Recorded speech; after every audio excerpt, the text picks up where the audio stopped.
left side or the right side, then it must be the FinSide. It ain't the left side. Thank you, Solo D, and welcome to another episode of On the FinSide, recapping the Miami Dolphins' victory 30-15 over the Pittsburgh Steelers in a major upset, one that rejuvenates the Miami Dolphins season. Here with Paul Picken and Brian Catanzaro. You can follow us on Twitter, on Facebook, on iTunes, or on YouTube. Paul, taking a look at this from the beginning, Pittsburgh Steelers coming into this game averaging 28 points a game. Yeah, this is one that we were predicting 34, 37 points from the Steelers. Dolphins defense uncharacteristically shut them down. Yeah, it's Vance Joseph suddenly out of the ether decided to rejoin the rest of the world and actually look at the talent of his players. All of a sudden, Byron Maxwell looked almost like an all-pro out there because he got moved up on the ball and went into press man, which gave the defensive line time to actually get to the quarterback. Even though they didn't have a high sack total in this game, I've never, ever seen Roethlisberger tossed around like a rag doll like he was in this game. That was just absolutely impressive. Holding the Steelers under 100 yards passing until late in the fourth quarter when all they could do was throw. And J.A. also rejuvenates himself. A breakout performance, 204 yards on the ground, sets the tone for the Dolphins, allowed them to be a lot more run-heavy in this contest. We'll get to that in just a moment with our grades. Paul, looking at the quarterback position, Ryan Tannehill, we've been pretty hard on in recent weeks, but came out, moved the ball, didn't turn it over. How would you grade his performance? I actually give Tannehill an A here. He moved the ball. He made some calls at the line that really resulted in some very positive plays, whether it was calling his own number or calling somebody else's. And if you look at early in this game, the Dolphins could have blown this game wide open. And I don't put any of that on Tannehill that they didn't, because he hit two receivers in the hands on two of the first couple of drives, and it got dropped in the end zone. On top of that, he threw a touchdown pass to Dominique Jones in the back of the end zone. And the only ones that could be to blame here is either Jones or Gray, because neither one of them decided to get on the line of scrimmage when they split wide right. So there was an illegal formation call. So, I mean, that's really 3 touchdown passes over the course of 2 drives. Obviously, one of them wouldn't have counted if the other one did. But Tannehill looked impressive here. He actually used his legs a little again. Yeah, he did use his legs, threw on the run more. And what I liked are those 2 deep throws, one to Marquise Gray, another one to Jarvis Landry, where he's actually taking shots down the field. What do you have to lose in that situation?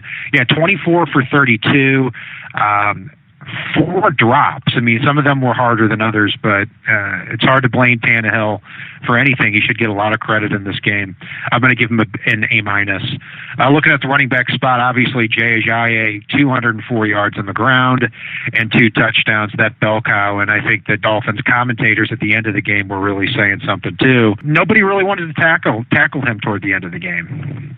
I don't think it mattered if they did want to. I mean, even when they tried, he was snowplowing people in this game.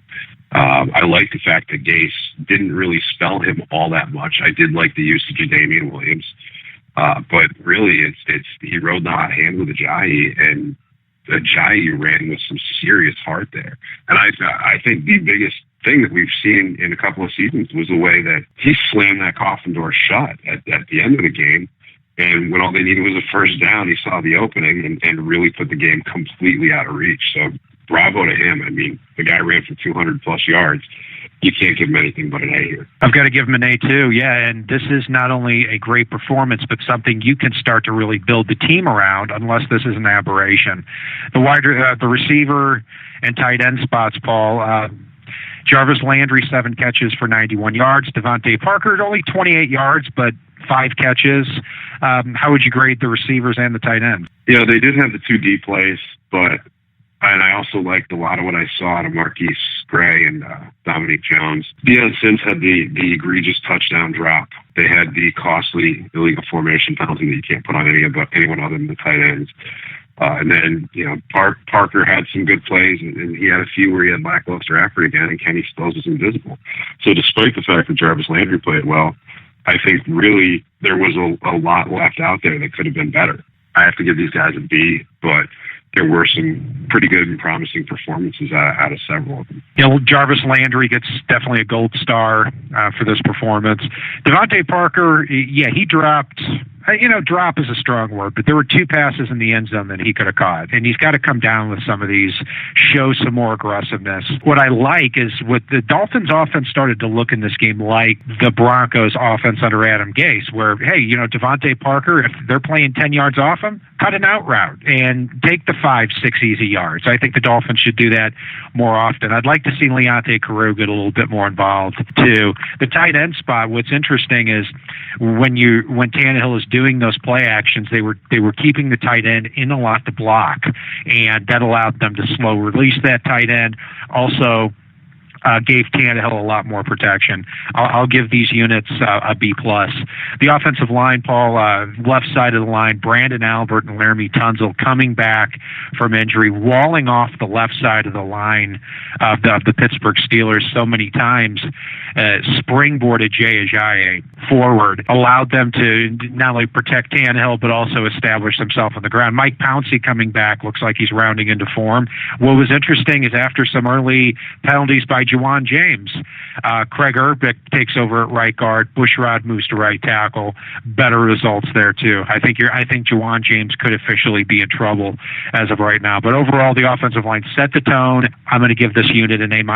I'm actually going to give this unit an A+ here, and this is based on somewhat the improvement, but also the fact that they did have a little bit of that next man up philosophy at various times throughout the game. Jerron Bushrod went to the locker room, reportedly wound up being cramps. Laramie Tunzel went to the locker room, reportedly wound up being cramps.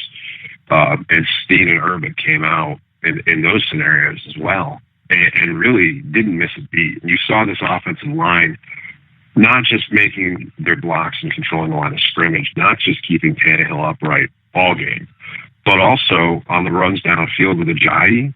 As much as Ajayi ran over, around, and through people, these guys were running down the field, 20, 30 yards and snow plowing people out of the way. There was a lot of hard ice off this line, and it was really the top 7 guys there. Absolutely A+ here for me. Yeah, they move into the defensive side of the ball.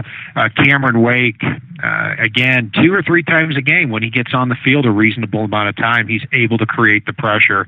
Le'Veon Bell couldn't get started. Constant pressure on Ben Roethlisberger. Andre Branch with a sack and a half here on the defensive line.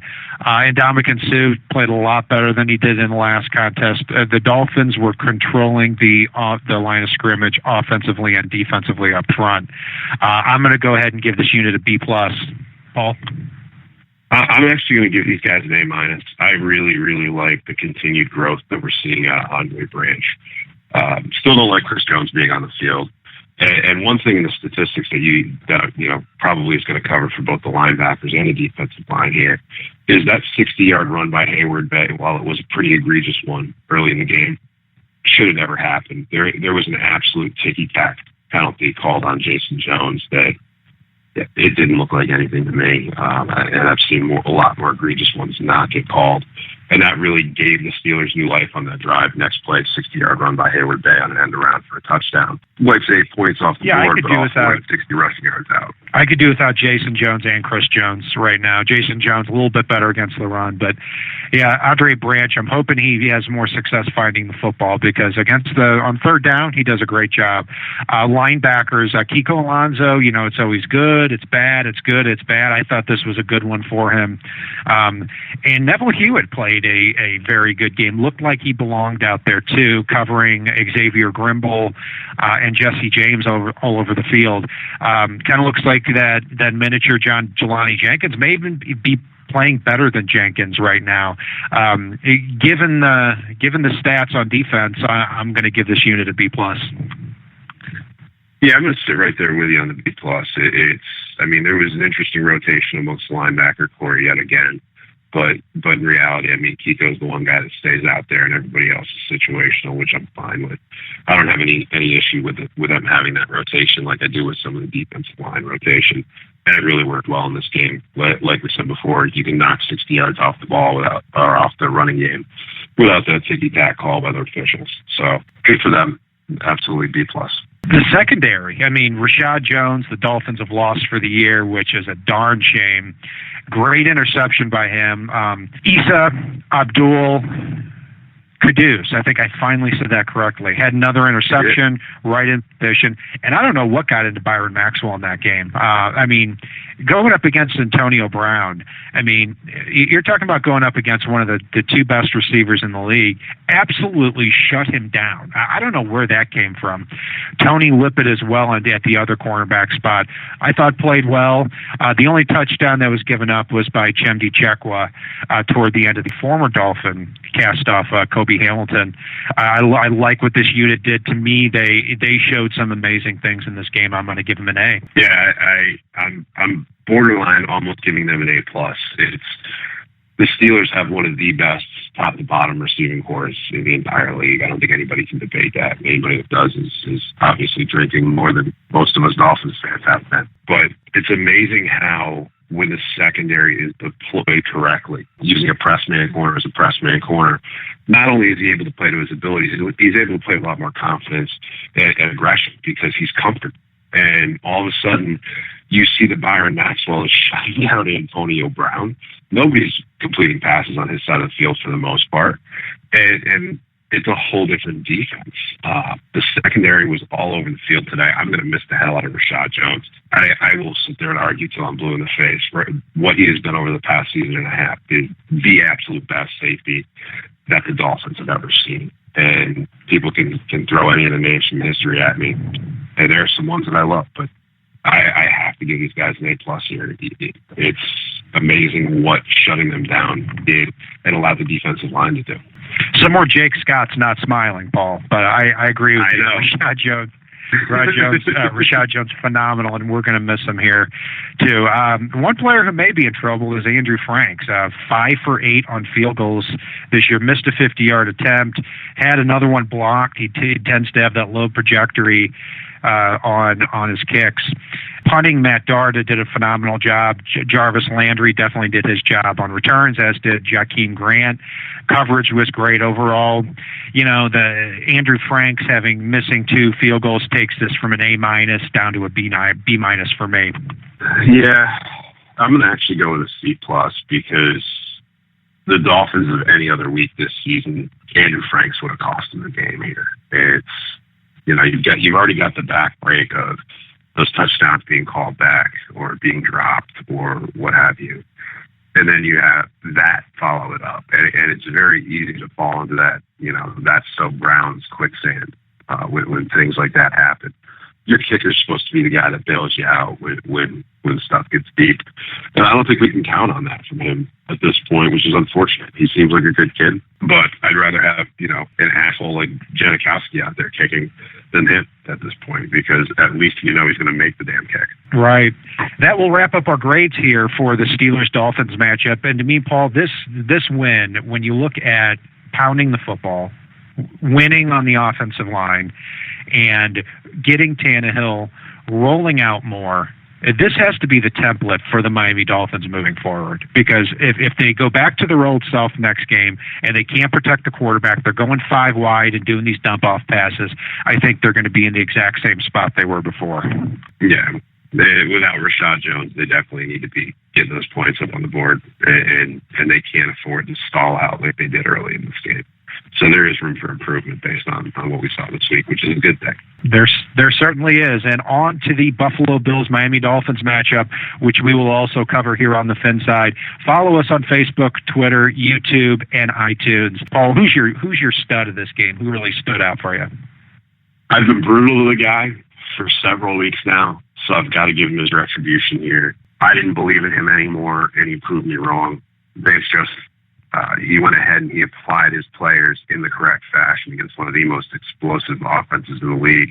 And if he can continue to do that, hey, I'm willing to say I was wrong. This guy absolutely deployed this defense in a way that could be pretty dangerous for a lot of different teams out there. I've got to give Joseph the stud of the game here. I'll take the easy one. I'll say Jay Ajayi, 204 yards. Looked like that Marshawn Lynch type to me.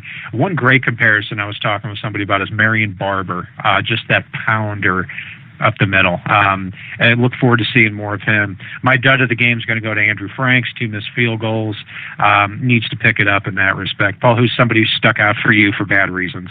But you took the gimme on that one. I'm gonna go with Devontae Parker then. I was gonna go with Franks as well, but let's give folks somebody else to think about. And mainly because, yes, on a lot of plays, Parker is putting that effort out there. But there are so many other plays where there's lackluster effort, and they're plays that cost the team. You go back and you look at when Brandon Marshall was a Dolphin. He single-handedly cost the team several games because of lackluster effort on individual passes. You've got to have all the heart in the world. Let's face it, you, at most, if you're Jarvis Landry, you're getting 10 or 12 passes most games, if not less. You can put that hell of a lot of effort in on those plays. It's not hard to do, and you've got plays in between typically. So play your ass off in those couple of plays where your number's called, and he's not doing that right now. He needs to step up, and I'm not sure how exactly Gase is going to get that through. Yeah, Parker can roll out of bed and play receiver. He's that talented. That'll do it for our breakdown of the Pittsburgh Steelers-Miami Dolphins matchup. Follow us on Facebook, Twitter, YouTube, and iTunes. And if it's not on the right side and it's not on the left side, it's on the FinSide. Solo D, take us home. It ain't the left side or the right side, then it must be the FinSide. It ain't the left side or the right side, then it must be the FinSide. Listen, Dolphins fans across the land all tuning in to see what Brian, Cat, and Paul about to do again. We rep our team, you can't change, stop, or ruin it. All we need is to figure what to do to win. Fins Radio, live and direct. Win or lose, we showing up for every contest. No puppet talk, it's all raw and unfiltered. Voice of the fans when the season looks peculiar. Rockin' aqua orange over here, then you familiar. Every week they coming through our speakers to fulfill the crave we have to hear about our team and all the latest news. Vets the rookies trying to make the team, paying dues. Current players and alumni interviews. City to city, state to state, follow the moves. Call the hotline, Dolphins talk set to go. Best sports team and show all across the globe. It ain't the left side or the right side, and it must be the FinSide. It ain't the left side or the right side, and it must be the FinSide. It ain't the left side or the right side,